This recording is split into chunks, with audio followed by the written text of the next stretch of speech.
Lo que pasa es que yo tengo algunos vacíos respecto al área de la ciencia, puesto que no he estado familiarizado ni demasiado con el método científico, sino más bien con el área del diseño. Pero aquí al lado mío tengo a mi amigo Mauricio, que está más familiarizado con eso, y de eso vamos a hablar hoy día. Cuéntanos, Mauricio, ¿por qué estás vinculado al mundo científico? Bueno, hola a todos. Bueno, como dijo Sebastián, mi nombre es Mauricio. Soy de formación científica, de ciencia más ligada a la parte biológica. Bueno. Posteriormente me seguí interesando en la ciencia. Sobre todo, desde chico tuve una fascinación por entender cómo funciona nuestro sistema nervioso y cómo funciona nuestra mente, tanto desde el punto de vista de la fisiología, de las moléculas que pueden interaccionar dentro de nuestro cuerpo, específicamente dentro de nuestro cerebro, tanto también así como la regulación de las emociones y la regulación de nuestros pensamientos y de nuestras acciones a través de distintos métodos. Estudio algo tan interesante y apasionante como son las oscilaciones cerebrales.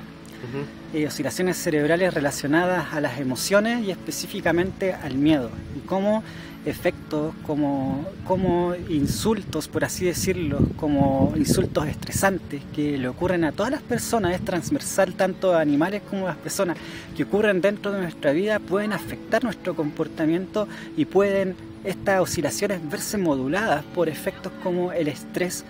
y en la evocación de esta memoria, que lo que yo estudio es una parte de nuestra conciencia que se llaman las memorias, y específicamente memoria de miedo. No sé si... Bueno, el miedo es definido como una emoción que es una emoción adaptativa, que la tenemos todos los mamíferos, incluyendo incluso aves, anfibios, reptiles, todos sienten miedo, y y esto tiene un valor biológico fundamental porque nos permite sobrevivir ante ciertas situaciones que son, por así decirlo, extremas. Por ejemplo, puedes tú ver el ejemplo de un venado en la naturaleza siendo atacado por un tigre. Si este venado no sintiese miedo, sería devorado fácilmente por este tigre, porque no tendría la capacidad de razonar: oye, este tigre se está acercando a mí de manera peligrosa, voy a seguir pastando. Un venado no piensa así, sino que viene una emoción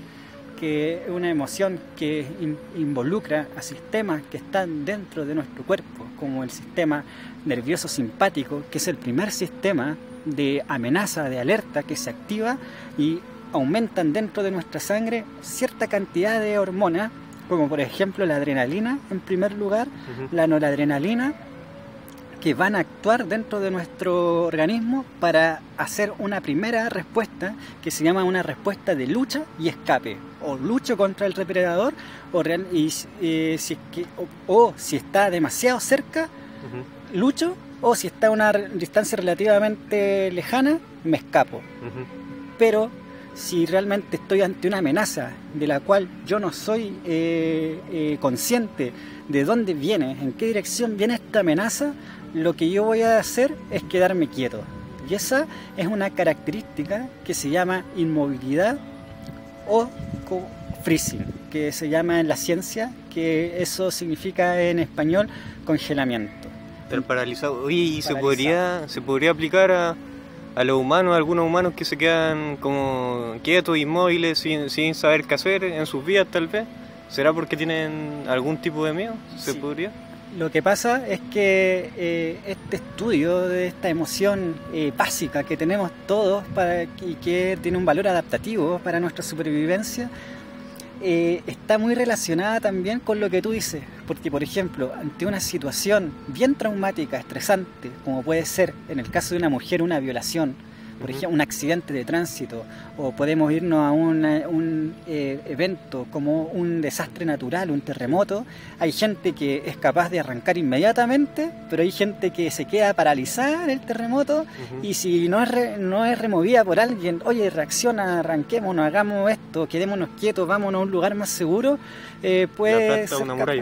aplastar una muralla y morir. Y esas son reacciones que tenemos gran parte de los mamíferos, en que se divide el comportamiento en individuos que son susceptibles, o sea, susceptibles a una situación traumática, y otras personas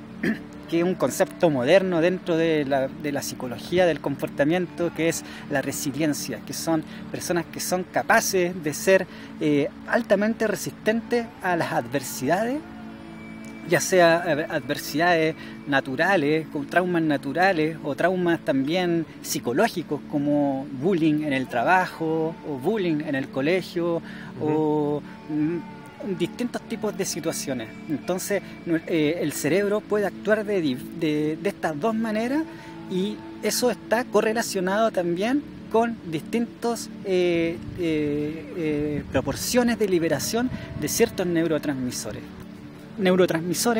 que son las moléculas que regulan nuestros comportamientos, como la serotonina, regula nuestras capacidades motoras, nuestras capacidades de interaccionar con los demás, la dopamina, que regula situaciones de placer, de recompensa, acetilcolina, que es muy importante en regulación de adicciones y también en analgesia, y así podemos estar hablando de también péptidos, que son moléculas más pequeñas que los neurotransmisores, como la insulina, que uno puede decir, la insulina está relacionada con la diabetes y con la insensibilidad a los altos niveles de glucosa, pero también la insulina actúa directamente en nuestro cerebro y modula todo este tipo de comportamiento, y también péptidos como la leptina, y así que está relacionado con la saciedad después de una comida, la grelina, que está relacionado con las ganas de comer. Cuando sentimos hambre, nuestros niveles de grelina suben, y eso nos impulsa a comer. Pero si todos estos sistemas están funcionando de una manera incorrecta, debido a situaciones contextuales a través de nuestro medio ambiente donde nosotros nos desarrollamos, y esto también tiene que ver con nuestros entornos familiares, también con nuestra carga genética, que esto es lo que se llama epigenética, que nuestros genes también pueden cambiar durante el transcurso de nuestra vida, y todo esto asociado con lo que vamos a hablar más adelante, que tiene que ver también con la astrología. Todos estos son factores que van combinándose y van haciendo que una persona, por ejemplo, pueda desarrollar un trastorno o no. Y también es importante que otro de los factores que estudio en mi trabajo de posgrado es el estrés, porque el estrés ya es un evento y es un mecanismo que también es de supervivencia, pero que ha sido mal interpretado, y porque el estrés es un mecanismo por el cual nosotros alcanzamos una nueva homeostasis o equilibrio. Equilibrio. Por ejemplo, equilibrio. Entonces, por ejemplo, ante una demanda laboral, nuestro cuerpo genera un nuevo umbral de equilibrio. Entonces nuestro cuerpo se tiene que adaptar. Entonces, ¿qué es lo que ocurre a nivel fisiológico? Nosotros empezamos a secretar mayor cortisol. Y este cortisol es una hormona, un glucocorticoide, va por la sangre, va al cerebro, se une a receptores específicos como receptores de mineralocorticoides, glucocorticoides, y eso para equilibrar, y eso genera cambio homeostático a lo largo del tiempo que generan nuevos feedback. Pero si ese nivel de estrés se mantiene por mucho tiempo, las mismas áreas del cerebro que en un inicio de una época, de un episodio de estrés, reaccionaron de una manera correcta, con un estrés prolongado esas mismas áreas del cerebro, como por ejemplo la corteza prefrontal, el hipocampo, que tiene que ver con las memorias espaciales, las memorias de navegación, la retención de memorias de corto plazo, se ven dañados. Si en un principio se aumentaba el volumen de estas áreas con un estrés de tipo agudo, que es un estrés corto, con un estrés de tipo crónico, que es un estrés que perdura y persiste en el tiempo,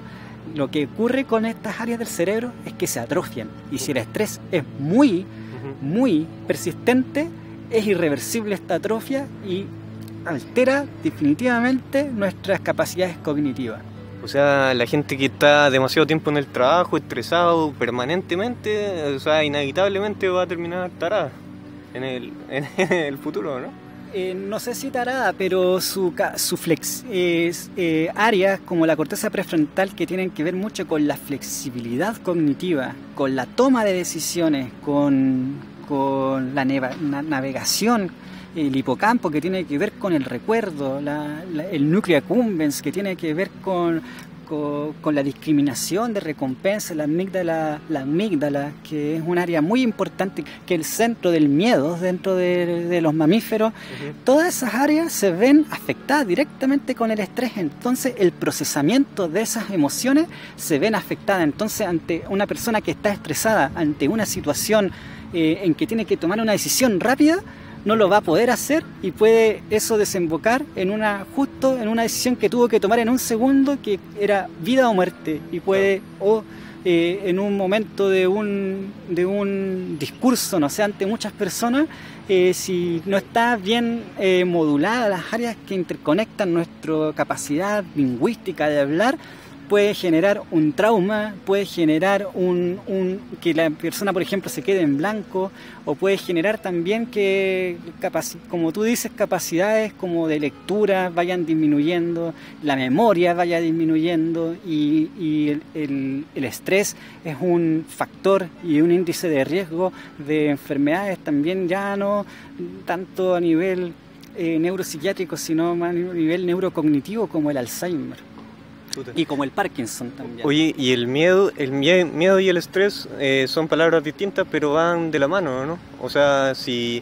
para que haya estrés, yo me imagino que antes tiene que haber cierto miedo a que suceda algo malo.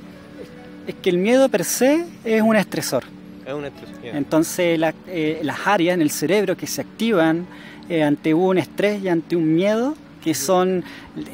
grandes tres áreas que se estudian, que es el hipocampo, la corteza prefrontal y la amígdala, específicamente el área vasolateral de la amígdala, que son tres estructuras que están interconectadas entre ellas. Estas tres estructuras se activan tanto por estrés como por el miedo, porque el miedo en sí es un estresor, pero no solamente el estresor tiene que tener una connotación negativa. Esto quiero que quede claro, porque también ir a jugar a la pelota, que es una situación que nos puede dar placer, o ir a jugar tenis, ir a hacer un deporte, ya es un estresor, pero un estresor que es llamado dentro de la neurociencia eustrés, que es un estresor positivo, que es un estresor que puede aumentar nuestra neurocognición. En cambio, los estresores que perduran en el tiempo y que se vuelven incontrolables son llamados distrés. Distrés. Que yo siempre hasta entonces había hecho una distinción entre lo que es el miedo que te ayuda a sobrevivir, por ejemplo, el miedo que te ayuda a no cruzar la calle, sí, o a que no te coma un depredador, del miedo que es como inducido tal vez por medios de comunicación que entregan información falsa. Entonces la recomendación para la gente en la casa sería como, o sea, aplicando todo este conocimiento que tenemos de cómo funcionan las emociones, ¿qué le podrías recomendar tú para tener una vida más sana, tal vez? Bueno, hay muchas cosas que uno podría hacer para evitar sentirse como perseguido psicológicamente por todas las contingencias negativas que ocurren dentro de la sociedad y que son exacerbadas de una manera prácticamente brutal, a mi punto de vista, por los medios de comunicación. Y quizá una alternativa es tú mismo generar tu propia parrilla programática en caso de que te guste ver tele, pero no solamente viendo tele, porque el internet en sí, per se, es una herramienta totalmente válida que puede reemplazar a la tele y que tiene la ventaja que tú eres tu propio programador. Entonces, si yo estoy ya cansado y me quejo, ¿no? Como lo puedo percibir en muchas familias que te dicen, no, todos los días en la tele hay violencia, todos los días en la tele muere alguien, todos los días en la tele violan a un niño, todos los días en la tele hay allanamiento a no sé qué lugar, todos los días en la tele hay guerra, que Donald Trump ahora se está metiendo con Irán, y que no, y la inestabilidad social, que ahora los conflictos en Sudamérica están brotando de manera espontánea según los medios de comunicación, cosa que yo dudo, y que Colombia, y que la crisis, que el dólar está subiendo, la calidad de vida está subiendo, la ley anti-encapuchados, que ya no vaya a poder salir a la calle a manifestarte, que va a ser como una teocracia tipo singapuriana, donde solamente te van a decir, no, usted puede manifestarse de esta manera y en este lugar, si usted se manifiesta en otro lugar, 7 años de cárcel. Claro. Entonces, todo eso es ruido mental que, como dice Carl Jung, llega directamente a nuestro inconsciente. Quizás, no, yo no pesco la tele, pero inevitablemente o invariablemente esa información llega a tu subconsciente y se expresa a través, por ejemplo, de mecanismos como el sueño, que es otro tema demasiado interesante, como el funcionamiento de los sueños y el ciclo de los sueños, como el ciclo REM y el ciclo no REM. Mi recomendación es que, por ejemplo, en internet puedes ver tu YouTube. Ahora YouTube igual está siendo, a mi punto de vista, demasiado restrictivo con ciertas temáticas, pero se están abriendo en paralelo distintos espacios de streaming. Dentro de mismo Google puedes tú buscar noticias que a ti te gusten. Si a ti te gusta pintar, a través de Google hay un montón, o a través de internet y de distintas plataformas de búsqueda. No puede ser solamente Google. No sé, decir algo, quiero aprender tarot. No es necesario ir a una clase de tarot a donde un maestro que te enseñe, sino que uno puede ser autodidacta y aprender por sí mismo, en vez de estar gastando el tiempo viendo noticias que solamente están afectando tu moral y tu cerebro, más encima, tus capacidades. Entonces, si necesariamente, si quiero, no sé, ganas de jugar, voy a un parque con unos amigos. Esto de hablar con amigos. O hablar, y la sociedad hoy en día te reprime mucho y ya prácticamente parece una dictadura del pensamiento, en que prácticamente decir lo que realmente estás sintiendo y pensando es un crimen, y realmente es lo que realmente se tiene que hacer, porque gran parte de los trastornos psiquiátricos es porque la persona llega a un punto en que para ella ya decir, no, esto ya no es correcto decirlo, ya no es correcto expresar mis sentimientos y que estoy mal, porque no sé, en las redes sociales se pinta como que todo el mundo es feliz, sacándose selfie, y como que ya estar triste, no, pero ¿cómo va a ser un loser si todos viajan, no sé, a Dubái, todos viajan a la Riviera Maya, todos viajan a la selva, a Machu Picchu, o no sé, y somos todos felices, pero en realidad dentro de toda esa felicidad, en el inconsciente junguiano, que es una persona que igual admiro mucho por su trabajo y que la he seguido mucho, habla de los arquetipos, y los arquetipos siempre viajan dentro de nuestro subconsciente y se expresa a través de distintas maneras, y una de las maneras, bueno, es los sueños, y otra es a través de las experiencias psicodélicas, que es uno de los temas que más me apasiona en mi vida, junto con todo esto. Y entonces uno puede también, si quiere liberar emociones, puede ir a una ceremonia de San Pedro, guachumas, ayahuasca, tomarse unos hongos, que quizás la gente lo ve como algo que no es políticamente correcto, muy porque de drogadicto. muy de drogadicto, pero en realidad es porque la visión que se tiene de eso es una visión totalmente parcializada a través de experiencias de otros o de lo que te dicen otros, pero en realidad uno aprende y a temer y a no temerle a situaciones a través de la propia experiencia. Y eso es lo que yo si alguien se está solo quejando, en realidad lo que no debería hacer es quejarse y actuar. Eso.